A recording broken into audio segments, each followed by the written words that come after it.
আসসালামু আলাইকুম। ভাই রে ভাই, জনাব তারেক রহমানের যে ম্যাজিক দেখাচ্ছে, উনি কি কল্পনার বাইরে কি কথাবার্তি বলতেছে, এগুলা কথাবার্তি বলতে ইয়াং জেনারেশন এবং বাংলাদেশের মানুষ তো ওনার প্রেমে পড়ে যাবে ভাই। উনি যে মানুষের সামনে যে বক্তব্যগুলো দিচ্ছে, এগুলো আসলে রাজনীতিবিদদের বক্তব্য না। রাজনীতিবিদদের বক্তব্য হয় আমি রাস্তাঘাট উন্নয়ন করব, যে সব কিছু কইরা ফেলামো, এসে অনেক কিছু করবে।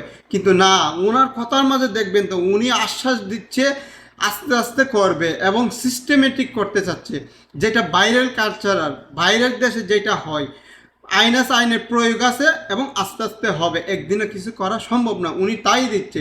আর রাজনীতিবিদরা বলে কি এইটা করবে, সেই মানুষকে আশ্বাস দেয়, ধোঁকাবাজি দেয়, কিন্তু উনি ধোঁকা দিচ্ছে না, উনি যা বলতেছে তাই বাস্তবে দিন হবে, এটা কথার মাঝে প্রমাণ পাওয়া যাচ্ছে।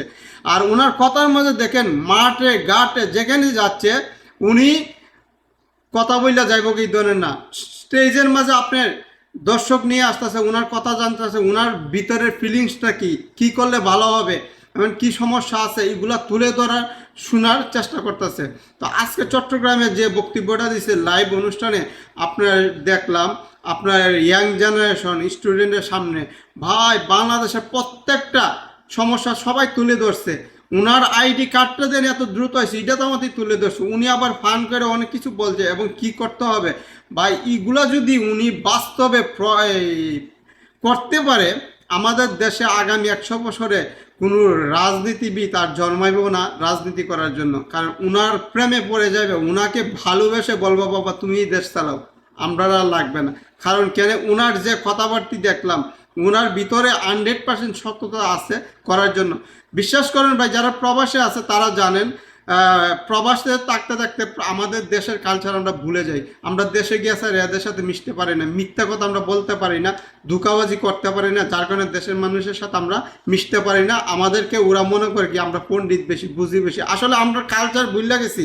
তোমরা ছিলা মিথ্যাবাদী, দুর্নীতিবাজ, তোমাদের সাথে চলতে চলতে আমরা এটা কইছি। দেশের বাইরে গিয়ে এই জিনিসটা আমাদের মাঝে টাচ করে নাই, এই কারণে আমরা শিখি না, আমরা পরিবর্তন হয়ে গেছি। জনাব তারেক রহমানের সেম সিচুয়েশন, 17 বছরে ওনার মাঝে সব পিছনে যা ছিল তার এক বিন্দু মাত্র নাই, উনি সব কিছু ভুলে গেছেন।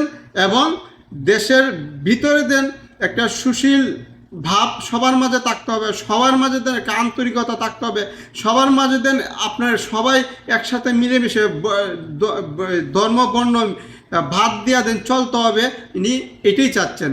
এটা যদি করতে পারে আমাদের দেশের মাঝে শান্তি বজায় থাকবে এবং দেশের মাঝে কোনো ধরনের বিশৃঙ্খলা সৃষ্টি হবে না। উনি কোনো ধরনের কাউকে আঘাত দিয়ে বা কোনো রাজনীতি ব্যক্তিকে সামনে এনে কোনো কিছু বলার চেষ্টা করে নাই। ওনার ইচ্ছা আছে, সৎ ইচ্ছা আছে করার জন্য। এই জন্য বলছি তারেক রহমানের যে ইচ্ছা আকাঙ্ক্ষা, এগুলা যদি উনি দেশের মাঝে ক্ষমতায় গিয়ে শুরু থেকে করতে পারেন ভাই, 100% দেশ ভালো চলবে। আর ওনার যে চিন্তা ভাবনা, এগুলা 17 বছরের চিন্তা ভাবনা আগেই করে রাখছে আমার কাছে মনে হচ্ছে, কারণ এত অগ্রিমভাবে এগুলা চিন্তা করতে পারে না ভাই। ওনার যে চিন্তা ভাই, এগুলো আগে থেকে প্ল্যানিং করা। তো এই জন্য বলছি তারেক রহমানের উপরে আমার শতভাগ বিশ্বাস আছে, আস্থা আছে। তো আমি আপনাদের অনুরোধ করবো ভাই, বিএনপি করেন ভালো কথা, কিন্তু বিএনপির সততা ধৈর্য করেন। কারণ আপনি আজকে আছেন, কালকে নাও থাকতে পারেন। আপনি এত টাকা দিয়ে কি করবেন, দুর্নীতি করে কি করবেন ভাই? দেশটাকে ভালো রাখেন। বিএনপির ভাইদেরকে বলবো, যে যে অবস্থায় আছেন এখন থেকে ভুলে যান দেশের স্বার্থে। কারণ মানুষের পিছনে অনেক কিছু বলবে, এগুলা ভুলে যান। আর যারা দুর্নীতিবাজ বলতে নমিনেশন দিচ্ছে, আমি তাদেরকে বলবো ভাই, মানুষ ভালো হইতে আল্লাহ রহমত দিতে সেকেন্ডের ব্যাপার। জনাব তারেক রহমান দেশ চালাইবে, পুরা দেশ চালাইবে না। জনাব তারেক রহমান যদি ঠিক থাকে, দেশ এমনি ঠিক হবে। এইসব লোকগুলারে এমনি ঠিক করে নিতে পারবো, সাইজ করে নিতে পারবো। আপনারা একজন ব্যক্তিকে তারেক রহমানের সাথে মিলাইতে যাবেন না। তারেক রহমান তারেক রহমান, ওনার সাথে অন্য কাউকে তুলনা দিয়ে কথা বললে আপনারা এখানে বিএনপির লোকদেরকে বিভ্রান্তি করার চেষ্টা করেন না। কারণ আপনি যদি ভালো হন, আপনার সাইডে ফাইডে যেটি আছে এটিও ভালো হয়ে যাবে, আপনার কথার মাধ্যমে আপনার টেলাই ভালো হয়ে যাবে। তো বিএনপির প্রতি আশ্বাস যদি থাকে আপনাদের, অবশ্যই বিএনপিতে ভোট দিবেন।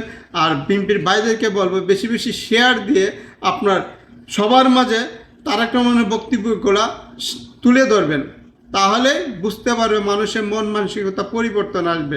তো সবাই ভালো থাকবেন, সবার আগে বাংলাদেশ।